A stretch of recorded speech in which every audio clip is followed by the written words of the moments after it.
Hello, this is Dr. John Tillman, your college professor of history in History 103 of Tuskegee University. And we're going to be covering Chapter 1. This is my first online lecture for the semester.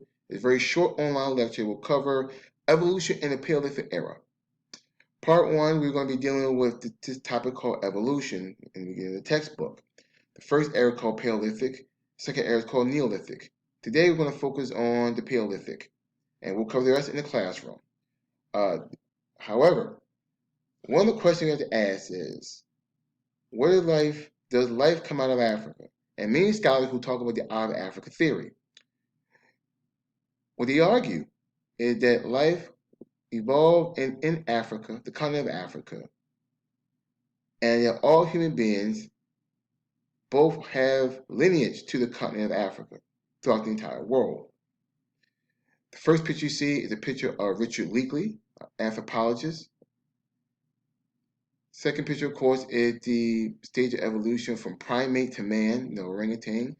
The picture on the far right is CHpater Job.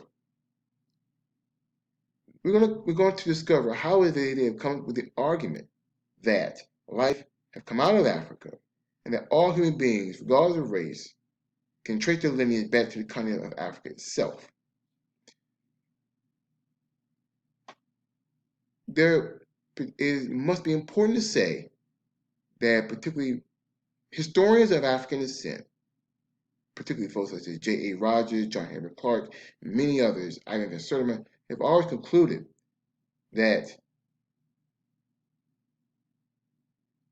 they argue that African not only are the original humans, but as the continent of Africa has become the cradle of civilization.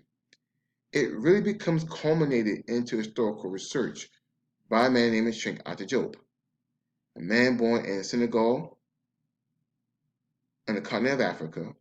He's a physicist, he's a historian. He mostly deals with radiocarbon.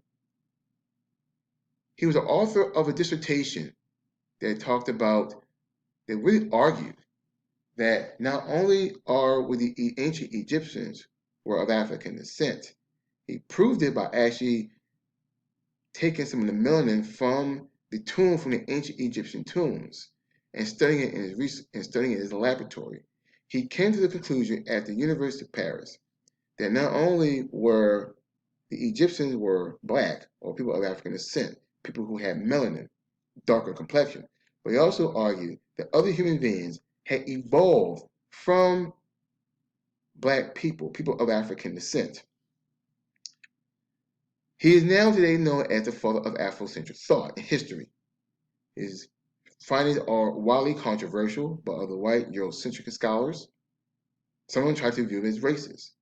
It really culminated into a book called African Origin of Civilization, Myth or Reality. But CHpater Job was not alone. He himself and other scholars, paleontologists and scientists, began to use both history and science to blend together what called the evolution of man and woman. We will deal with his politics and the controversy of it a little later. So, when you look at those who are arguing about evolution, one of the things they're looking at is hominids. Now, within your textbook, when you talk about hominids, you're talking about those who are pretty much come from the family of chimpanzees, gorillas, orangutans. And what you're looking at is that they're primates. And what they've argued that these primates evolved in humans, but the majority of these primates are coming out of East Africa. One of the first primates that you see here, they are very important, is the Australopithecus afarensis. In 1974 in Ethiopia, many paleontologists and scientists had begun to dig for skeletal remains of hominids. The majority of them actually come from the continent of Africa, and the oldest of them dates back to 5 to 7 million years. So this is what they argue. One of the most important ones is one called the afarensis. In Ethiopia, it's called Dinkanish. Others refer to it as a popular term called Lucy, such as the movie. Right? It dates back to 3.2 million years. What makes this hominid important is that it's one of the first hominids to actually walk upright. And what scientists, or those who believe in evolution, argues that this is the part where the evolution to human began, from primate to human being. The next one is called the Homo habilis. This is a scene from Stanley Kubrick's film titled Space Odyssey 2001. What you begin to see is that throughout evolution, you begin to see these hominids evolve millions of years. Now, during the Paleolithic era, which is known as the Old Stone Age, these are mostly hominids who are nomads, meaning they have to constantly move for survival. You begin to see foraging.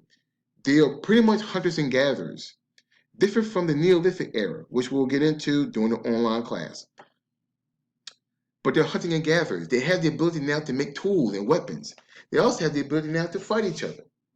This is what you're seeing here is very important, understanding the early human past, how these hominids not only evolved, now they're engaging in migration.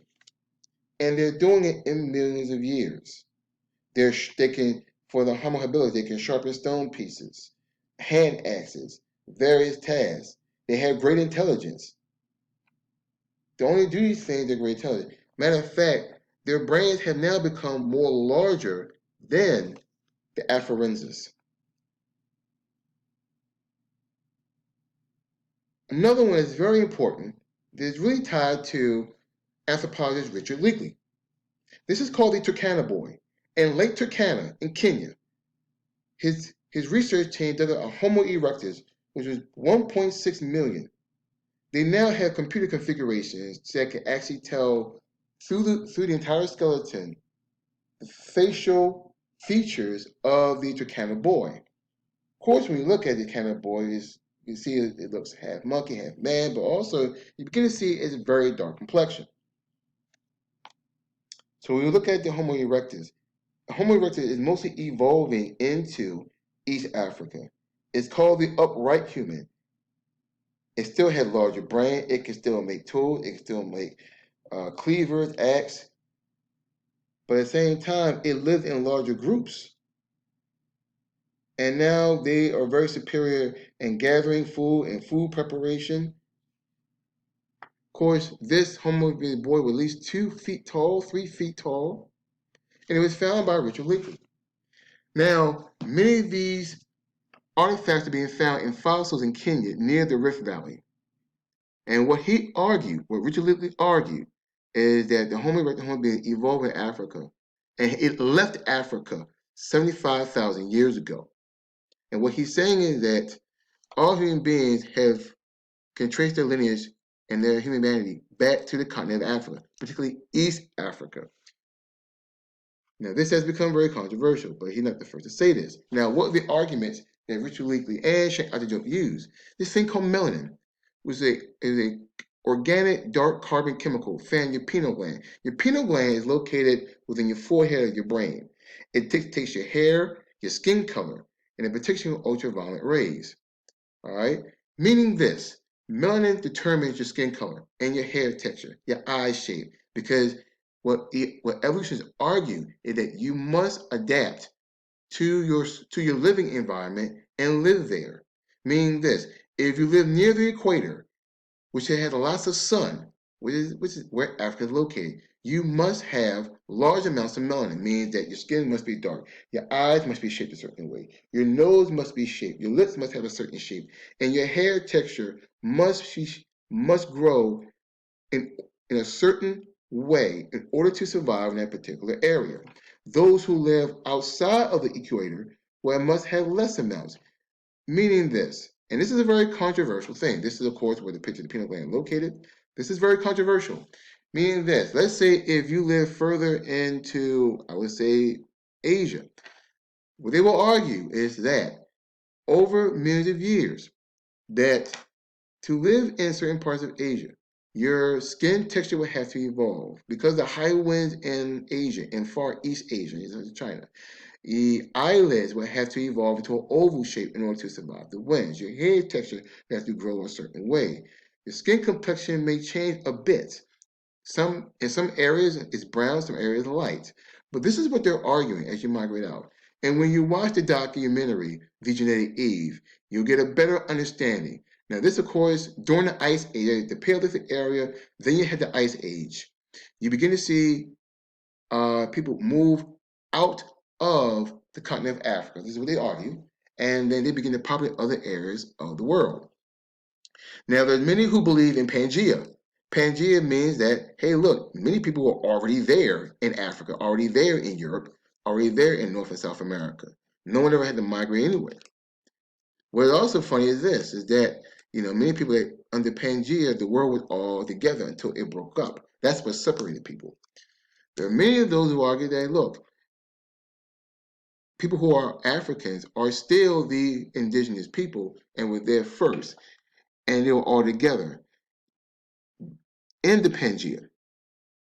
So this is the argument that evolution has used. Now, with CHpater Job, this is where history becomes politics, particularly in ancient history. This is Theophilo Benga, CHpater Job's assistant.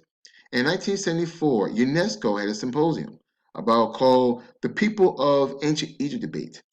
And what you begin to see here is how Egyptologists, who are predominantly white, were challenging CHpater Job and Theophilo Benga in a debate over the color of people. And here is where you really begin to see CHpater Job and Theophilo Benga begin to carve out their arguments based on melanin and everything else about that, about how people in ancient Egypt are airily black. For Eurocentric scholarships, they denied that this ever existed. Well, many have argued that CHpater Job and Theophilo Benga had made a very good art. What this has done is that it has now created controversy over classical history, such as Greek and Roman history. The arguments of Greeks and Romans getting their deity, their culture, and main mythologies coming from ancient Africa, which we will get into, and which we will talk about that. What you also see here is a segregation now of what can be taught, particularly in classrooms, between what is Afrocentric scholarship, what many people view it as pseudo history, or Eurocentric scholarship and classical history. So you begin to see, just by bring up a question and trying to answer the question in history of who are the people in ancient Egypt and where do humans come from, really comes from this. And this is why you begin to have this type of politics in history and how it's taught. This splitting between what people view as Afrocentric and split between what people view as Eurocentric. During this time period, you begin to see many scholars such as Ivan Van Sertima, John Henry Clark, and many others and Basil Davison and Martin Bernal, who began to bring up the ideas of those by CHpater Job. For CHpater Job is a very Afrocentric way and identifying that black people are indeed original human beings. For Richard Leakley and the Leakley family, its argument is that we're all one big multiracial family and race was not an issue. This idea of a very liberal integrationist viewpoint. We all coming from Africa. Now, these are ideas that are very, very controversial, still into this very day, particularly in the field of academia. However, this is the end of the online lecture. We will cover more of these topics and the documentaries that I've assigned for you in the classroom. Goodbye.